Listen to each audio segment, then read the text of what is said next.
Os maias e os incas da América do Sul acreditavam que existia uma raça de gigantes na Terra antes do grande dilúvio.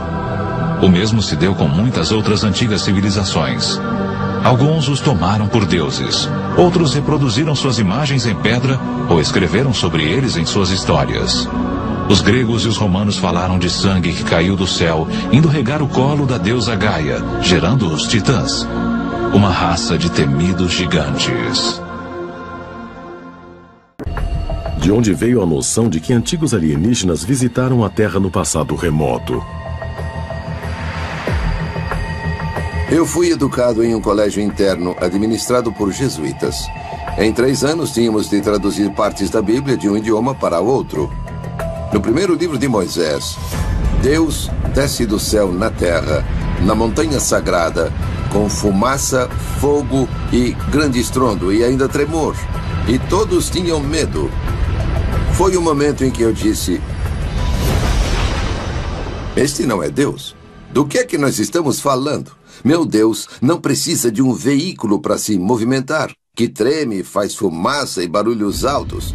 E os padres jesuítas disseram: Eric, talvez você devesse ler o livro de Enoque. O livro de Enoque foi excluído da Bíblia e ainda é considerado controvertido por muitos teólogos. Mas, para von Däniken, foi a prova de algo muito maior. Diz que Enoque foi levado de nosso planeta Terra por Deus em uma carruagem de fogo. Nós não sabemos nada sobre máquinas voadoras no passado. Então, em termos religiosos, eles dizem que ele voou para o céu. Mas para mim, Enoque viu algo que, na verdade, era um disco voador. Enoque nos fala sobre os guardiões do céu que vieram. Ele disse que se chamavam anjos caídos e que queriam fazer sexo com os humanos. E seus filhos seriam gigantes. Então, teria havido contato sexual entre extraterrestres e humanos. ETs. Gigantes? Uma tecnologia secreta? Os que acreditam aceitam os fatos com naturalidade. Eis o autor do best-seller Arquitetos do Submundo, Bruce Rooks. Os arquitetos são aquela raça ou aquelas raças que construíram todos os megálitos do mundo antigo, as pirâmides Stonehenge. Eles são o povo que viveu antes de nós, os que habitaram este mundo antes de nós. Nós os chamamos deuses, às vezes gigantes. Eles deixaram suas obras e nós não conseguimos reproduzi-las. Somente agora aprendemos a realmente apreciá-las. No Líbano, a 70 quilômetros de Beirute, ficam as imponentes ruínas de Baalbek. Há uma menção a este lugar no Antigo Testamento no Livro dos Reis. Baalbek, em particular, é um ótimo exemplo. É onde estão os trilitons, as maiores pedras do mundo já usadas em construção. São tão grandes que nem sabemos seu peso. Essas pedras foram cortadas e deslocadas 8 quilômetros, erguidas 8 a 9 metros no ar e assentadas tão juntas que não podemos enfiar uma lâmina de barbear ou um pedaço de papel entre elas. Não sabemos como fizeram isto. Não existe guindaste capaz de erguer pesos como daquelas pedras. Ninguém sabe ao certo, mas, de acordo com a tradição árabe, os templos mais recentes foram construídos aqui após o grande dilúvio por uma tribo de gigantes para o rei bíblico Nimrod. A conclusão e a tradição parecem bastante claras de que seres gigantescos outrora existiram e que a história humana desenvolveu-se ou que mudanças psicológicas, emocionais ou espirituais ocorreram. E aqueles seres que sobreviveram pertenciam aparentemente a um grupo de genes menores. Porém, a possibilidade de que tenham existido outros segmentos da humanidade aparece de forma quase explícita na própria Bíblia. O livro dos Números diz que após vagar no deserto com seu povo, Moisés enviou batedores para encontrar um lugar onde pudessem se estabelecer. Os batedores foram para o norte, para Hebron. Se olharmos as Escrituras, havia gigantes na terra naqueles tempos. E se interpretarmos isso literalmente, em vez de simbolicamente, e simplesmente havia homens poderosos e com poderes extraordinários, então podemos afirmar que os primeiros homens, os primeiros humanos, eram gigantes. Podemos também teorizar que esses gigantes vieram de algum outro lugar e criaram na Terra uma colônia. Este conceito por si só é uma coisa surpreendente. Porém, um povo mais antigo que os israelitas acreditavam exatamente na mesma coisa. Eles escreveram que os gigantes eram seres celestiais que vieram não da Terra, mas de outro planeta.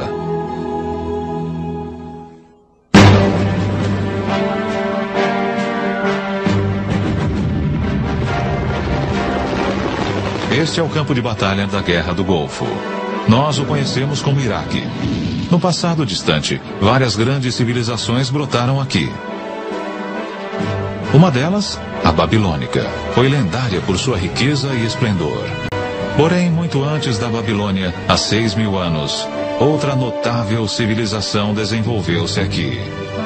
Seu povo era os Sumérios, que possuíam uma cultura muito avançada.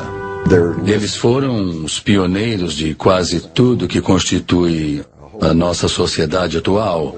Criaram o primeiro congresso com 2 câmaras, a primeira escrita, o primeiro sistema de escolas e assim por diante. Surge então a pergunta: de onde veio tudo isto?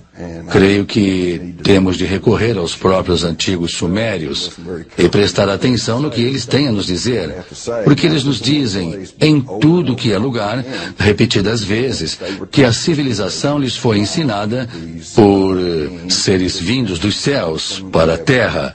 Eles os chamavam os Ananokes. Os sumérios escreveram sua história em tábuas de argila como estas, que ficaram ignoradas no Museu de Berlim por meio século. Poucas pessoas foram capazes de decifrar este antigo idioma, mas uma delas é Zecharia Sitchin. Os escritos e as evidências pictóricas deixados pelos sumérios remontam a 6.000 anos. Falam e retratam um povo que veio de um outro planeta, que chamavam de Nibiru, e muitas das descrições o apresentam como sendo muito maior, pelo menos 1/3 maior do que a média dos seres humanos. Portanto, eram gigantes. Este lacre cilíndrico sumério de um museu de Berlim é surpreendente por várias razões. Primeiro, ele retrata nosso sistema solar com o Sol ao centro e os planetas espalhados em torno dele. Um fato não conhecido da ciência europeia até cerca de 300 anos atrás. Mostra também o planeta Urano, que nós só descobrimos em 1930. E, incrivelmente, existe um outro planeta que os sumérios chamavam de Nibiru, o que acreditavam ser o lugar de onde os Ananokes, ou gigantes celestiais, teriam vindo. Se observarmos estas 3 figuras retratadas aqui, parecem ser quase todas do mesmo tamanho. Mas, se prestarmos atenção, veremos que esta figura da divindade está sentada. E se calcularmos seu tamanho pela medida dos joelhos ao quadril, verificaremos que ela tem uns 3 metros de altura. É um daqueles que desceu dos céus para a terra. Os astrônomos em busca de sinais de vida extraterrestre prescrutam cada vez mais fundo o universo. Porém, talvez devessem estar procurando o tempo todo, mais perto de casa. Porque é no nosso próprio sistema solar que um misterioso objeto foi recentemente detectado perto de onde os sumérios assinalaram o local de seu planeta Nibiru, o lar dos Ananokes. Para os que acreditam, isto é uma prova convincente de que os gigantes celestiais são reais.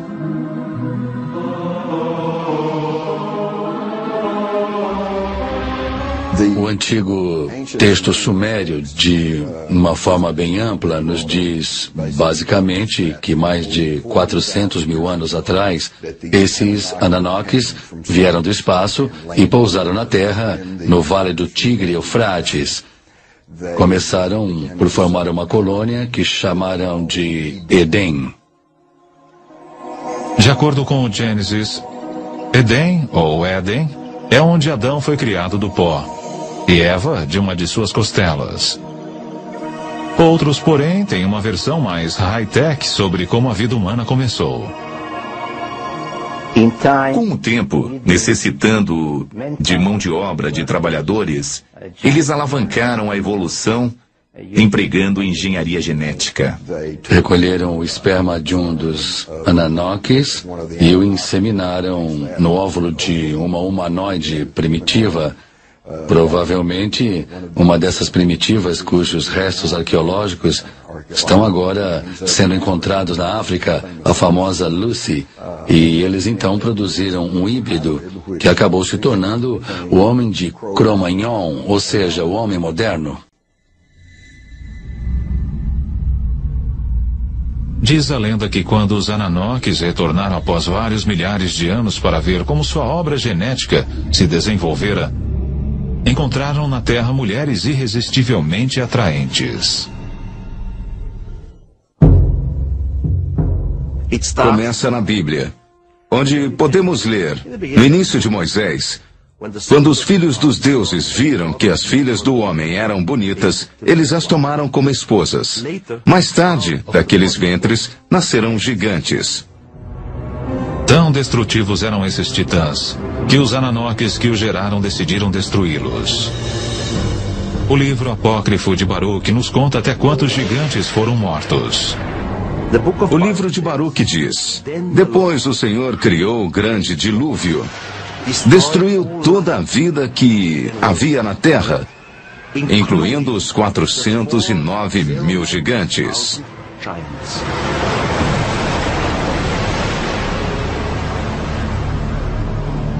De acordo com a história, alguns dos titãs sobreviveram. Porém, seu reinado como senhores da Terra terminara, e os humanos tornaram-se a espécie dominante. Os gigantes até hoje vivem em nossas memórias, como algo profundamente enraizado que remonta aos primórdios de nossa existência.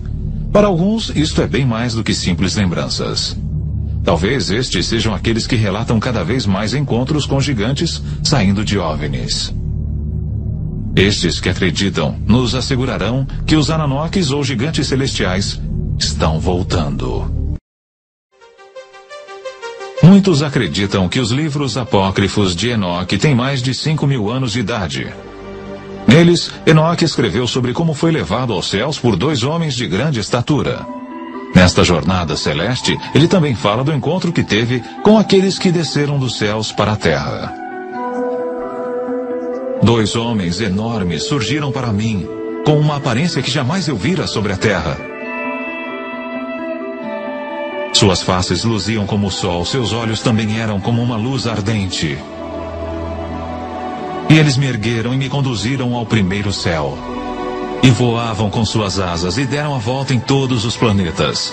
Desfilaram diante de mim os mais velhos, os governantes das ordens celestes. Estes grupos trabalham e estudam cuidadosamente o movimento das estrelas. Enoque foi levado aos céus pelo menos por 3 vezes. Em nossa visão atual, diríamos que ele foi levado a uma nave-mãe. Lá ele teve uma conversa com o mais alto, seja lá quem for este superior. Para nós seria talvez o comandante da espaçonave. Em outras palavras, Enoque foi o que chamamos uma vítima de abdução extraterrestre. Isto pode parecer uma interpretação fantasiosa de um texto escrito há muito tempo. Por outro lado, relatos atuais de pessoas que alegam ter sido abduzidas não são muito diferentes. O que estamos vendo hoje é muito parecido com o que vimos ao longo de toda a história. Não é nada novo. Qualquer coisa relacionada com o fenômeno OVNI hoje é algo que sempre aconteceu. Pode ser encontrado na antiga mitologia de todas as partes do mundo.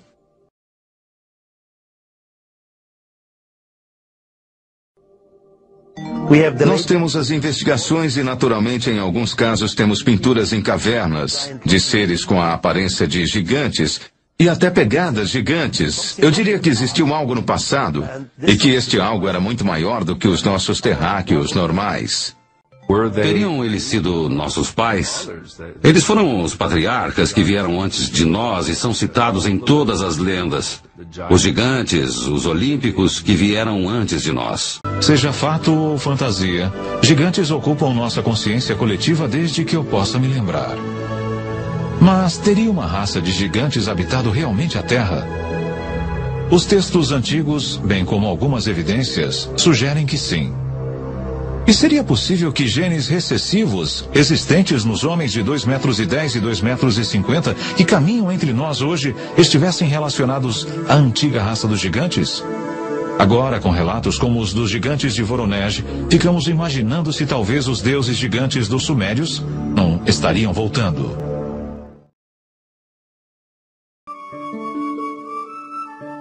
O principal deus fenício era Baal, ou Bali. O termo Baal refere-se, na verdade, a várias deusas da fertilidade dos cananeus e dos fenícios. Os cananeus eram essencialmente um povo agrícola que adorava uma variedade de deuses agrícolas e da fertilidade. Baal era o deus das tempestades e o deus da chuva. E, como deus da chuva, ele fertilizava o gado e os campos. Por exemplo, pois, através da chuva, o gado engordava. Aprendemos muito sobre esses deuses Baal em textos fenícios da cidade real de Ugarit. Esses textos nos deram uma imagem de Baal que, ironicamente, o retratam como tendo características muito parecidas com o Deus da Bíblia. Por exemplo, por ser o Deus das tempestades, Baal cavalga as nuvens. Exatamente como o Salmo 104 relata que Deus da Bíblia cavalga as nuvens e o vento. Baal, como Deus da Bíblia, era um juiz e garantia a justiça. Eu acho que esses paralelos sugerem que os antigos israelitas, sobretudo durante o século VIII e IX, lutaram muito no seu íntimo para decidirem a que Deus eles seriam leais. Mais tarde, os hebreus migraram para o que a Bíblia chama de terra do leite e do mel. Esta é a região conhecida como Canaã, Palestina e, desde 1948, Israel. Em meio ao tumulto dos séculos 12 e 13 a.C., várias cartas hititas com escrita cuneiforme falam sobre um povo do ocidente chamado Arriawans. Os egípcios os chamaram de Aquish, e Homero chamou-os de aqueus. A história chamou-os de gregos. Os gregos surgiram na Grécia por volta de 1600 a.C. São diferenciados de seus antecessores na Grécia, porque eles falavam grego e seus antecessores não. E adoravam deuses e deusas gregos, aqueles que conhecemos como Zeus, Hércules, Atena e outros. Eles se estabeleceram na Grécia por volta de 1600 a.C. e durante os 2 séculos seguintes tornaram-se muito poderosos e muito ricos. Grande parte desse poder e riqueza veio de sua habilidade militar, de saberem lutar contra invasores e guerrear como mercenários em outras terras, mas também enriqueceram com o comércio. Nesse ponto, eles se parecem muito com os fenícios, pois comercializavam no leste do Mediterrâneo e também no oeste. Sabemos que esses gregos da Idade do Bronze avançaram a oeste até a Itália, pois algumas de suas cerâmicas foram encontradas lá, assim como foram encontradas no leste. Os arqueólogos descobriram que os gregos da Idade do Bronze, também chamados de gregos micênicos, comercializaram e lutaram por toda a bacia mediterrânea. Eles se desenvolveram entre 1600 e 1200 a.C. e trouxeram seus tesouros e saques de volta às cidadelas de Micenas, Tirins, Tebas, Orcômenos e Pilos. Os gregos micênicos às vezes se ofereciam como mercenários no estrangeiro. Numa dessas aventuras, eles viram as grandes tumbas do Egito. Viram os rituais místicos egípcios na preparação dos mortos para o pós-vida. Impressionados com esses rituais, os gregos micênicos os adaptaram às suas próprias crenças. No fim do século XIII a.C., as cidadelas micênicas, a capital hitita na Anatólia e a cidade mesopotâmica de Ugarit estavam em ruínas. Piratas vagavam pelo Mediterrâneo e as grandes civilizações da Idade do Bronze ruíram sob seu próprio peso militar. Demoraria séculos para a Grécia voltar a exibir algum sinal de vida. Uma questão muito debatida por estudiosos é por que houve a Idade das Trevas. Por que esses grandes centros políticos, administrativos e militares existentes em volta da Grécia ruíram? Um estudioso chamado Robert Drew sugeriu que, na verdade, a classe baixa, os trabalhadores, os que serviam no segundo escalão do exército, é que se tornaram muito poderosos e passaram a comandar todas aquelas comunidades, tomando as cidadelas e fortificações das pessoas que anteriormente as dirigiam. Como resultado desse levante, que Drew acredita ter abrangido toda a parte oriental do Mediterrâneo, nós vemos a queda quase literal no caso de algumas comunidades, mas figurativa no caso de outras, dessa cultura do fim da Idade do Bronze. E muita coisa que fazia parte da cultura, as grandes cidadelas fortificadas, os governos centralizados, os arquivos e os depósitos, exigiam muitos funcionários que pudessem cuidar e também escrever, para manter registro de tudo. Uma vez que tudo isso acabou, a necessidade de escrita também acabou e então veio a Idade das Trevas, sobre a qual não existe absolutamente nenhum registro escrito. Os gregos sofreram terrivelmente. Após a ruína da civilização micênica no fim da Idade do Bronze, eles saíram das cidades em grande número, retornando ao campo ou se lançaram ao mar em busca de sustento. A Grécia perdeu quase 90% de sua população. Os sobreviventes viviam na pobreza e na ignorância. Bolsões de cultura grega subsistiram em Atenas e em comunidades do mar Egeu ao longo da costa jônica da Anatólia. Aqui os gregos preservaram a memória da gloriosa Idade do Bronze, formulando os épicos da Ilíada e da Odisseia. Por volta de 800 a.C., a população grega começou a crescer de novo. Os marinheiros passaram a comercializar com os fenícios, aprenderam seu alfabeto e voltaram para casa para difundir seu novo conhecimento. A cultura grega começou a florescer, produzindo uma era conhecida como Idade Geométrica. Isso aconteceu entre os séculos IX e VIII a.C., um tempo caracterizado por esculturas e pinturas em vaso decorados com linhas e curvas geométricas que representavam tanto formas humanas quanto abstratas. Os gregos começaram a usar o alfabeto fenício para registrar seus poemas dedicados aos deuses. Mais tarde, escreveram os épicos heróicos, inclusive aqueles atribuídos a Homero.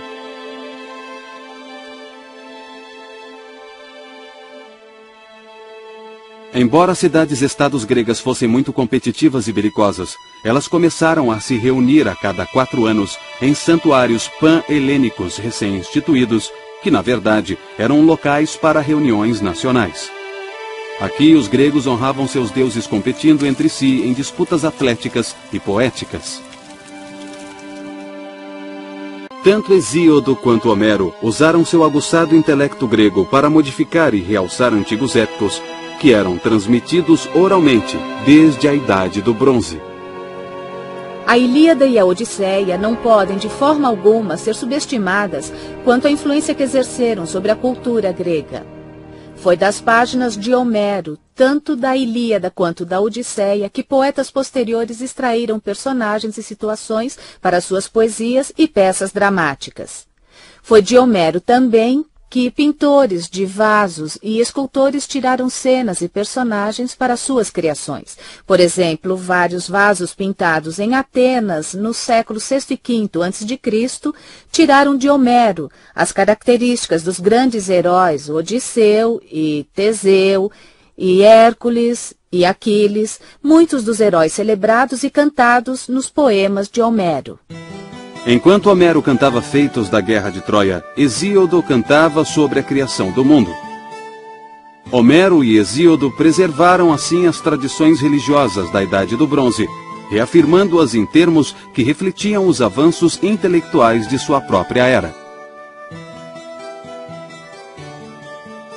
As divindades de origem grega incluíam Hera, deusa da fertilidade, do casamento e do parto, idolatrada na planície agrícola de Argos. Havia Deméter, a deusa da agricultura, que regia os ciclos anuais de colheita da vida e da morte.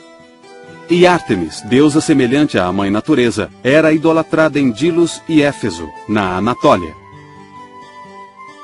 Entre as divindades gregas de origem estrangeira estão Apolo, do norte, Afrodite, baseada em Ishtar, no leste, e o deus da tempestade, Zeus, derivado da cultura indo-europeia em geral. Cerca de um século depois de Homero, os atenienses, por volta de 600 a.C., reuniram estas e outras divindades num panteão canonizado de 12 deuses olímpicos. À medida que a cultura grega florescia, seus deuses se assemelhavam mais a criações de arte que a inspirações para a idolatria. Os gregos aprenderam a construir imensos templos de pedra com os egípcios. Mas esses templos não eram locais de reunião. Eram construções luxuosas para abrigar estátuas dos deuses. Os gregos decoravam os templos com colunas cuidadosamente esculpidas, esculturas tanto nas fachadas quanto nos fundos, e uma belíssima estátua no centro.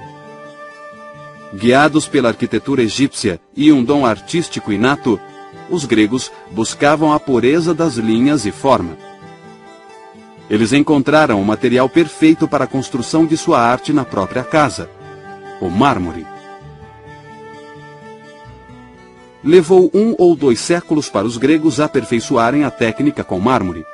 Então, os atenienses empregaram muita energia, dinheiro e habilidade artística para construir o que talvez seja o templo mais magnífico de todos os tempos, o Pártenon. No exterior dos 4 lados do Pártenon, esculturas em relevo glorificam Atenas e seus deuses. Por dentro, o Pártenon ficava envolvido na escuridão. Paredes de mármore maciço escondiam a colunata exterior, reduzindo muito o espaço interior. Aqui havia uma imensa estátua coberta de ouro e marfim, uma imagem que se elevava sobre os visitantes. Esta era Palas Atena, a deusa da sabedoria, cujo nome significava Atena, a Virgem.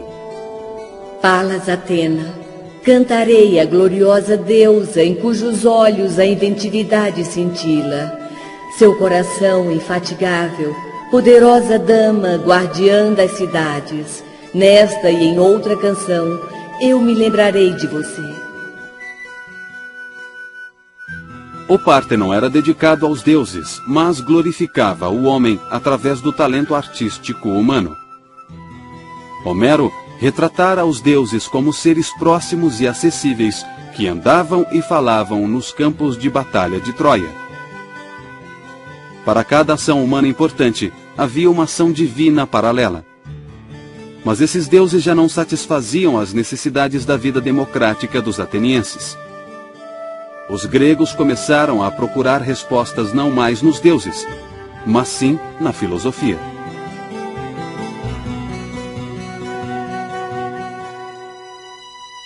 Neste ponto da história, por volta do século IV a.C., a cultura, a religião e a filosofia gregas estavam relativamente livres de influência externa. Então, um vizinho da Macedônia, Alexandre o Grande, invadiu a Grécia e a Pérsia. O pai de Alexandre, Filipe, tinha decidido criar seu filho para ser rei. Então ele providenciou os melhores tutores que estavam disponíveis, inclusive o famoso Aristóteles. Então a educação de Alexandre foi abrangente e incluiu não só filosofia, poesia e música, mas também política e táticas militares. Ele foi um carismático general de 18 anos de idade, e seu sucesso ameaçou seriamente o tradicional conceito grego de teologia. Os egípcios reconheceram Alexandre como seu novo faraó. Os persas o saudaram como o novo rei dos reis. Para esses povos subservientes do Oriente, Alexandre era Deus na terra e ele permitia que o idolatrassem. Mas em um episódio famoso de sua curta, porém brilhante carreira, Alexandre notificou aos atenienses que eles também deviam adorá-lo como um deus. Eles se recusaram. É errado ignorar as diferenças entre homens e deuses. Não devemos fazer um homem parecer maior do que é, prestando-lhe honrarias excessivas ou, ao mesmo tempo, degradando impiedosamente os deuses, nivelando-os aos homens. Ainda assim, a ambição divina de Alexandre foi a primeira de várias intromissões teológicas orientais que o mundo greco-romano sofreu. Alexandre morreu na Babilônia prematuramente aos 33 anos. A esta altura, as civilizações gregas do leste do Mediterrâneo já estavam bastante cosmopolitas. Mais de uma dúzia de cidades chamadas Alexandria salpicavam o Mediterrâneo no Oriente Próximo. Cada uma tinha seu próprio símbolo da cultura grega, normalmente um teatro ou um estádio. A mais importante dessas cidades ficava no Egito. Aqui, as vitórias de Alexandre deram origem a um novo tipo de templo dedicado às artes e às ciências. Eles o chamavam de Museion, ou museu, porque era dedicado às 9 musas, as deusas das artes. Esse templo das musas abrigava uma biblioteca, uma das primeiras bibliotecas em grande escala que nós conhecemos da antiguidade. Nessa biblioteca trabalhavam muitos eruditos, iguais aos universitários e estudiosos de hoje. Eles copiavam, estudavam e comentavam obras literárias antigas, inclusive os poemas de Homero e poemas escritos no século V, no auge do período clássico ateniense. Esses eruditos estudavam essas obras na biblioteca de Alexandria. Eles as catalogavam, as organizavam e escreviam nas margens dos livros. E essa biblioteca passou a ser um grande centro erudito. Porém, uma nova subcultura se enraizava na península, hoje chamada de Itália. Desses povos, o mais bem-sucedido foi o romano, que compartilhou muito de sua cultura com seus primos indo-europeus. Eles adoravam um poderoso deus da tempestade.